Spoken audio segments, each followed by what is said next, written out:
మీరు కొత్తగా business start చేయాలనుకుంటున్నారా? మార్చ్ 16-17 హైటెక్స్ లో ఫ్రాన్సెస్ ఇండియా బిగ్గెస్ట్ ఫ్రో ఎక్స్పో. ఆంధ్రప్రదేశ్లో చంద్రబాబు నాయుడు అంటే ఆంధ్రప్రదేశ్లో జరుగుతున్న ఎలక్షన్స్ హాట్గా ఉన్నాయి. నిజంగా ఈ ఎన్నికల్లో, ఈ సార్వత్రిక ఎన్నికల్లో జరుగుతున్న మొత్తం మిగతా రాష్ట్రాలతో పోలిస్తే కేవలం దేశం మొత్తం దృష్టి ఆంధ్రప్రదేశ్ ఎన్నికలపైన ఉంటే, ఆంధ్రప్రదేశ్లో ప్రత్యేకంగా పిఠాపురం పైన ఇప్పుడు అందరి దృష్టి ఉంది. చంద్రబాబు నాయుడు ముఖ్యమంత్రి కావచ్చు, లేకపోతే జగన్మోహన్ రెడ్డి ముఖ్యమంత్రి కావచ్చు, ఎవరైనా ముఖ్యమంత్రి కావచ్చు, గెలవచ్చు, ఓడిపోవచ్చు, ఇదంతా పక్కన పెడితే పవన్ కళ్యాణ్ పిఠాపురం నుంచి పోటీ చేస్తున్నారు. అక్కడ ఫలితం ఏంటి, పవన్ కళ్యాణ్ పైన ఎవరు పోటీ చేస్తారనే చర్చ నిన్నటి వరకు భయంకరంగా జరిగింది.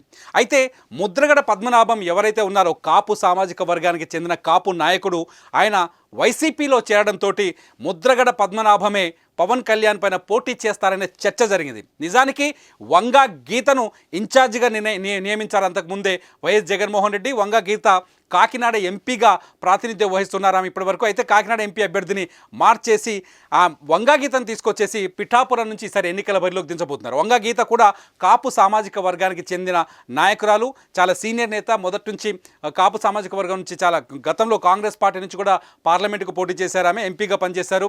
అట్లాగే వైఎస్ఆర్ గవర్నమెంట్లో కూడా పనిచేశారు. అయితే ఇక్కడ వంగా గీతకు బదులు పిఠాపురం నుంచి ముద్రగడ పద్మనాభాన్ని తీసుకొచ్చి, ఎందుకంటే పవన్ కళ్యాణ్ చాలా బలమైన అభ్యర్థి. బీజేపీ, టీడీపీ, జనసేన కూటమి నుంచి పవన్ కళ్యాణ్ చాలా బలమైన అభ్యర్థి. జనసేన అధ్యక్షుడు జగన్మోహన్ రెడ్డిని ఎవ్రీడే టార్గెట్ చేసే వ్యక్తి. జగన్మోహన్ రెడ్డి కూడా ఎవ్రీడే పవన్ కళ్యాణ్ టార్గెట్ చేస్తూ ఉంటారు. వీళ్ళిద్దరి మధ్య మాటల యుద్ధం తీవ్రంగా కొనసాగుతుంది. ఒక రకంగా చెప్పాలంటే టీడీపీ కంటే పవన్ కళ్యాణ్ పైనే వైఎస్ జగన్మోహన్ రెడ్డి ఎక్కువ విమర్శలు చేస్తారు. పవన్ కళ్యాణ్ టార్గెట్గానే ఆయన రాజకీయ ఉపన్యాసాలు కనిపిస్తుంటాయి. ఇటు పవన్ కళ్యాణ్ కూడా జగన్మోహన్ రెడ్డికి గురి తాకేలా, జగన్మోహన్ రెడ్డికి తాకే విధంగా అనేక పొలిటికల్ కామెంట్స్ చేస్తూ వస్తున్నారు. మొత్తానికి పవన్ కళ్యాణ్ పోటీ చేస్తున్న పిఠాపురంలో వారు ఎలా ఉండబోతుందనే చర్చ జరిగింది నిన్నటి వరకు.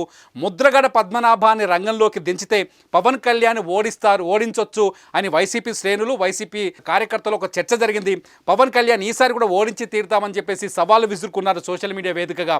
కానీ ముద్రగడ పద్మనాభం పేరు రాలేదు. చివరికి వంగా గీత పేరునే ఫైనల్ చేసింది వైసీపీ అధిష్టానం. వంగా గీత కూడా కాపు కమ్యూనిటీకి సంబంధించిన వ్యక్తి. ఎందుకంటే పిఠాపురంలో దాదాపు 70% ఓట్లు కాపు సామాజిక వర్గానికి చెందిన వారియే ఉన్నాయి.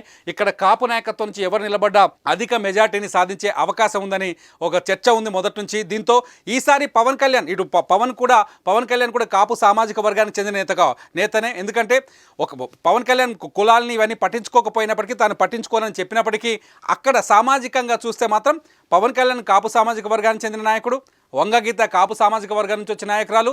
మొత్తానికి పిఠాపురంలో వారు మాత్రం చాలా భయంకరంగా కనిపిస్తుంది, ఇంట్రెస్టింగ్గా కనిపిస్తుంది. ఆంధ్రప్రదేశ్లో ప్రభుత్వాన్ని ఎవరు ఏర్పాటు చేస్తారో అనే అంశాన్ని పక్కన పెడితే పిఠాపురంలో ఎవరు గెలుస్తారన్నది ఇప్పుడు ఆసక్తికరంగా మారింది. వంగా గీత గెలవబోతున్నారా, పవన్ కళ్యాణ్ గెలవబోతున్నారా, ఎవరి బలం ఏంటి? ఇక్కడ వంగా గీత వైసీపీ నుంచి ప్రాతినిధ్యం వహిస్తున్నారు, పవన్ కళ్యాణ్ కూటమి నుంచి ప్రాతినిధ్యం వహిస్తున్నారు. మొత్తానికి భారతదేశంలో సార్వత్రిక ఎన్నికలు జరుగుతున్న తరుణంలో ఆంధ్రప్రదేశ్ పైనే మొత్తం దేశం దృష్టి ఉంది. ఏపీలో ఎవరు విజయం సాధిస్తారని. ఇదంతా పక్కన పెడితే ఆంధ్రప్రదేశ్లో అటు కావచ్చు, తెలంగాణ కావచ్చు, రెండు తెలుగు రాష్ట్రాల్లో అందరి దృష్టి ఇప్పుడు పిఠాపురం మీద ఉంది. పిఠాపురంలో వార్ డిక్లేర్ అయింది.